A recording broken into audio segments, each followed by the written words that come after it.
We're about 2 months into the season. Every player has a pretty good sample size of stats, so let's look at every team's most surprising player. If you want to find one specific team, the list is in alphabetical order by city. Also note, these stats are as of Saturday, June 3rd. Arizona Diamondbacks, Geraldo Perdomo. This is only his second full season, and last year he only hit 195 with 5 home runs and a 547 OPS. This year, he's already matched his home run total. He's striking out way less. His on-base percentage rose almost 100 points. His average is up to 280 and OPS is 853. He's a big reason why the Diamondbacks have the best record in the National League, at least at the time of this recording. Atlanta Braves, Bryce Elder. There were some great choices here. Jesse Chavez has been awesome. Orlando Arcia has made us forget about Dansby Swanson, and Vaughn Grissom for that matter. But Bryce Elder is leading the league in ERA at 192. 11 starts, 65 2/3 innings. This guy's only 24, and this is his first full season. Baltimore Orioles, Yennier Cano. He made his major league debut last year at age 28, and between the Twins and Orioles, he had an ERA of 11.50. This year, he's all the way down under 1, a 0.9 ERA over 24 games and 30 innings. Also picking up 4 saves, walking just 2 and striking out 30. Boston Red Sox, Masataka Yoshida. There was a lot of hype around this guy, coming out of Japan, but I wonder if Red Sox fans were expecting to get this much so soon. He did have a slow start. Over his first 13 games, he was only hitting 167, but since then, he's hitting 363, raising his overall average to 314, going along with 7 home runs and an 899 OPS. Chicago Cubs, Cody Bellinger. It's too bad he got hurt, and hopefully when he comes back, he can pick up where he left off. The Cubs gave him a lot of money, so they may not be surprised, but after 3 very questionable years, Bellinger looks to be back. His batting average was hovering around 200. Now he's up at 271, slugging almost 500, an 830 OPS, 7 home runs, and don't ignore those 9 stolen bases. He's on pace to shatter his career high of 15. Chicago White Sox, Jake Burger. Last year, he only played 51 games. He hit 250 with 8 home runs and a 761 OPS. That's pretty good, but this year, he's been the man. In just 42 games, he's blown past last year's 8 home runs, already having 11. Raised his average a bit to 266, but he's slugging almost 600, so his OPS is all the way up at 908. Cincinnati Reds, TJ FRIEDL. It was either him or Spencer Steer, but I'm going FRIEDL.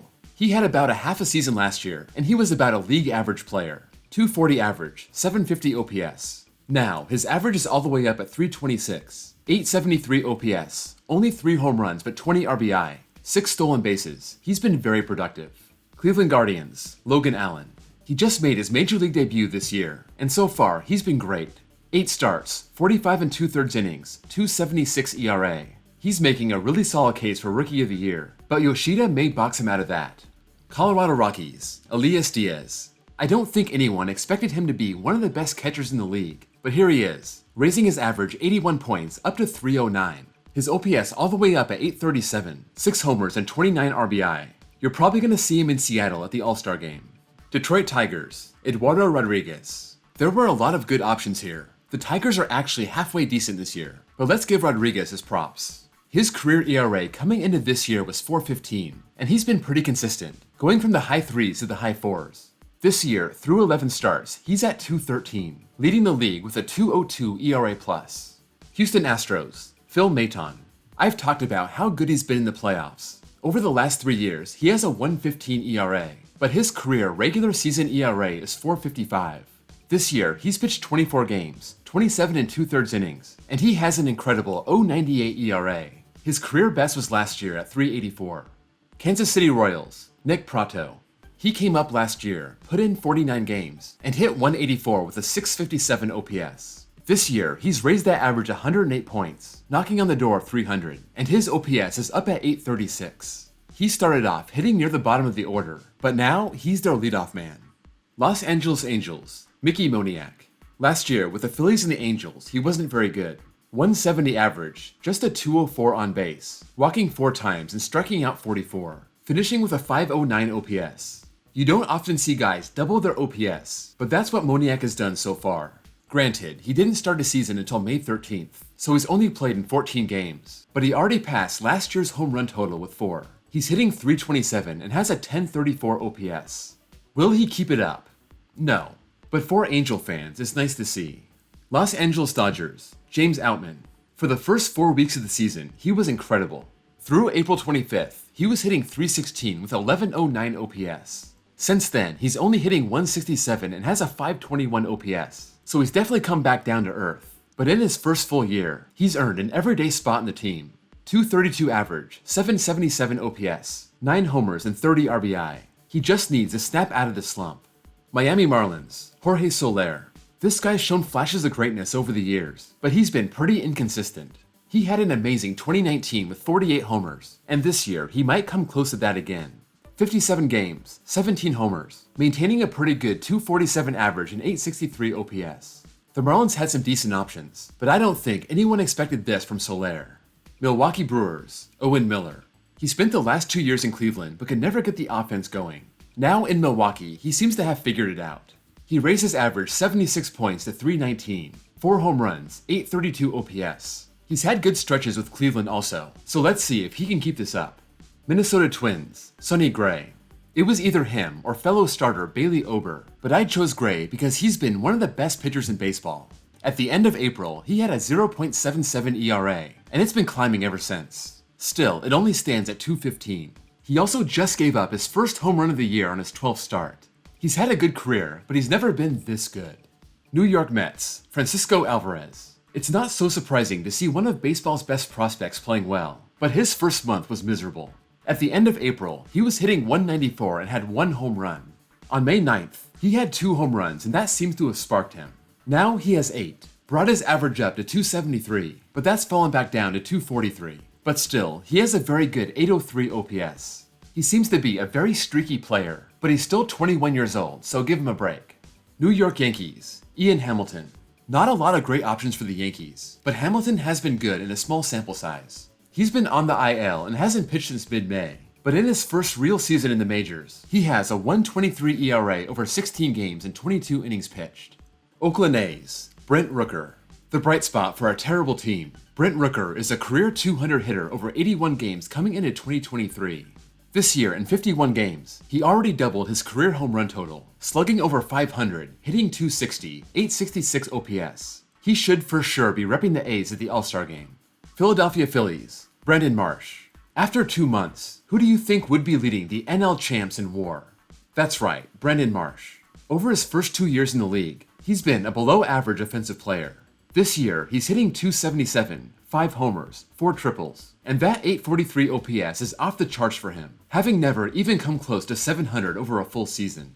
Pittsburgh Pirates, Mitch Keller. Again, another surprising team with a lot of good options. For Mitch Keller, this would have been better if I did this a couple weeks ago. He had a .268 ERA over his first 10 starts, but he's given up 10 runs over his last 12 innings, so that's not great. But still, he came into the season with a 5 ERA, and he stands at .325, a 7-1 record, including a complete game shutout.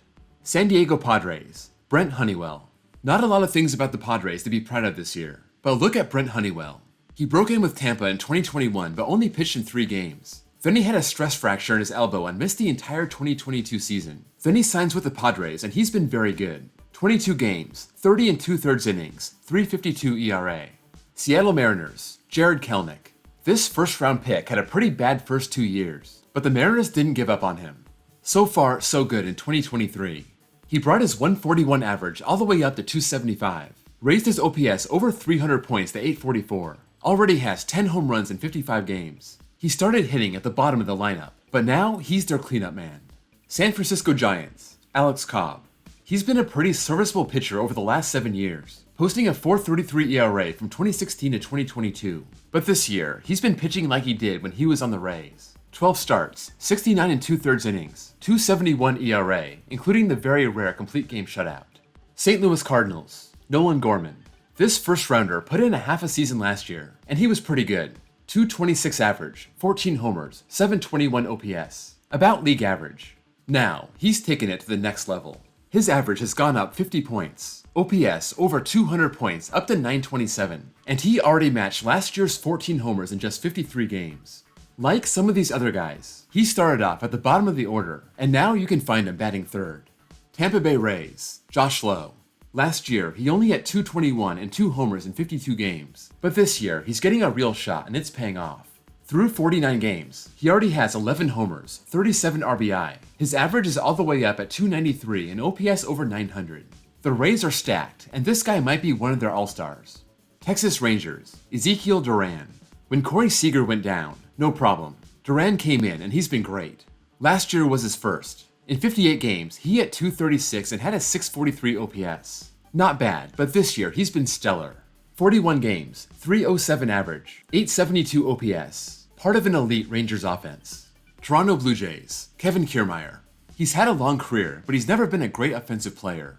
Over his first 10 years, he hit 248 with a 715 OPS, 98 OPS plus. He left Tampa, signed with Toronto, and he found a new gear. He's hitting 295, has an 820 OPS, 4 homers, 4 triples, and he's been great at the bottom of the Blue Jays order, getting on base for all those superstars at the top.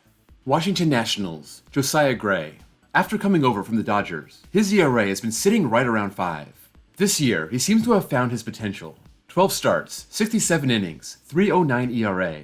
He had this all the way down to 265, but over his last 2 starts, he gave up 6 runs in 9 innings. But still, it's very impressive and the Nats need it. That's all for this list. Let me know what you think, where you agree or disagree, and why. Stay tuned next week for every team's most disappointing player. If you enjoyed this video, please drop a like, and if you're new here and want to see more content like this, please give me a sub. Thank you all for watching, and I'll see you all next time.